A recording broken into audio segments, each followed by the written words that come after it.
it's Emma again from the Honeybuns bakery here in Dorset for another one of our lockdown baking sessions. Today I'm going to do a fruit crumble. I thought of this one because you can happily use fresh fruit if you can get hold of it, if you're growing some on your allotment or in your garden, or you can get hold of, hopefully, in your corner shops, local shops, supermarkets, tinned fruit. So I've selected today the rhubarb pieces in light syrup. Delicious, it's a revelation to me. You could go for apricots, peaches, whatever takes your fancy and whatever you can easily get hold of. This is enough for two, I think, or maybe one. Rhubarb pieces in the bottom of an oven-proof dish, a little gratin dish I've got, but you can be ingenious, whatever you've got to hand.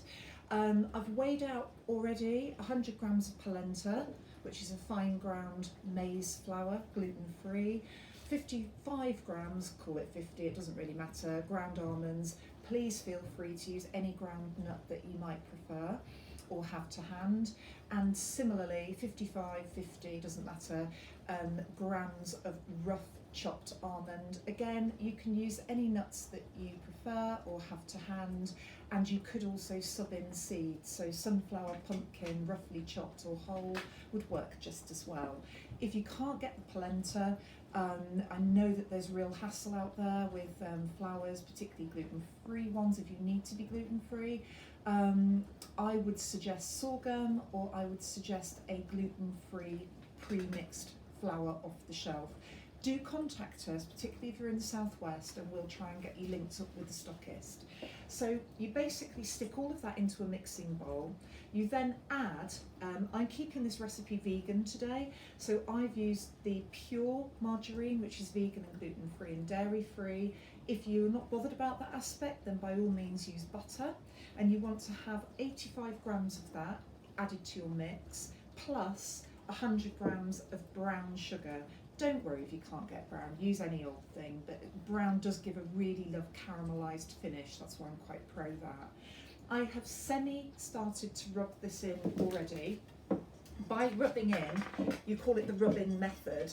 Basically, you grab hold of portions of the mix in your hand and then allow it to go through your fingertips, and you use your thumb.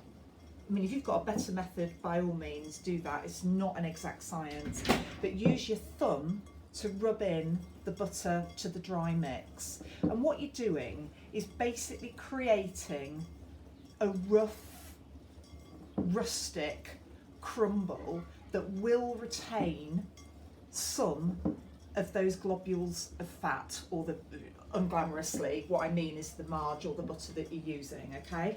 So you're still going to have, I'll show you in a minute. Sorry, that's the dog trying to get in through the door, but we'll ignore him. It's not going to be any finer than that. So it kind of looks like a bit like a granola, like a damp granola is how I describe it, okay? So lovely and rustic. And then it's as simple as popping it over your tinned fruit. With the rhubarb, you want it in a light syrup because otherwise it will be too tart. If you can't find that, then if you're using fresh rhubarb, add some sugar to the rhubarb and sweat it out gently for 3 or 4 minutes in a pan on the hob, and then put it in your oven-proof dish. But this stuff from the tin, if it's in a light syrup and it's already pre-sweetened, drain it, put it in the bottom. I've used a whole tin there, and that was, let's have a look, that was a 540 gram tin, which I think will be ample for 2 people. You can then finish off by using, I'm just going to wash my hands quickly, then you can top up with, I've got flaked almonds, which are fabulous. You could put a little bit of demerara sugar on there, you could put some seeds on there, whatever you fancy. They'll brown up really, really nicely. You put this in a preheated oven at 180 degrees centigrade, and bake it. I would stick your timer on for 30 minutes. No, I wouldn't. I'd stick it on for 20, have a peek, and then just like so, and then add maybe to 25. So that's your crumble. An easy hack, if you don't want to do the crumble from scratch, you haven't got the ingredients, you can unashamedly, this is a plug, I'm so sorry, buy our oaty coconut bar online. It's vegan, dairy-free, gluten-free. It really is delicious. All I did was take it out of the pack, crumble it on top of a little oven-proof dish again. It's got some rhubarb peach mixture in the bottom, crumbled up the bar, put some almonds in. That was on a under the grill, hot grill, preheated for 3.5 minutes. I'd set your timer again for 3, check it, you might need to go to 4. It's gorgeous.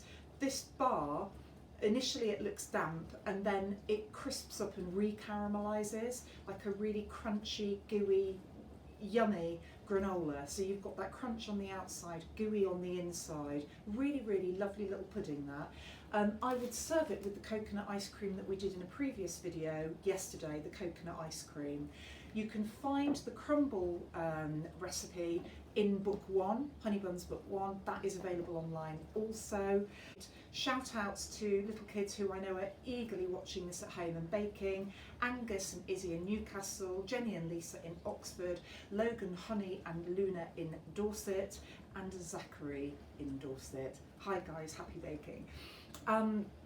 You can help Honeybuns by please sharing this and hopefully liking it. I know it's a little bit roughshod, but we're learning as we go. Liking the video, liking stuff on Facebook, that helps us massively. Signing up to our newsletter and also buying on our online shop. If you can't do that, totally get that, really do. Feel bad having to push it anyway, but please mention it to friends and family who might be kind enough to put an order in. Would really help us. Thank you so much. Keep safe and see you next time. Bye.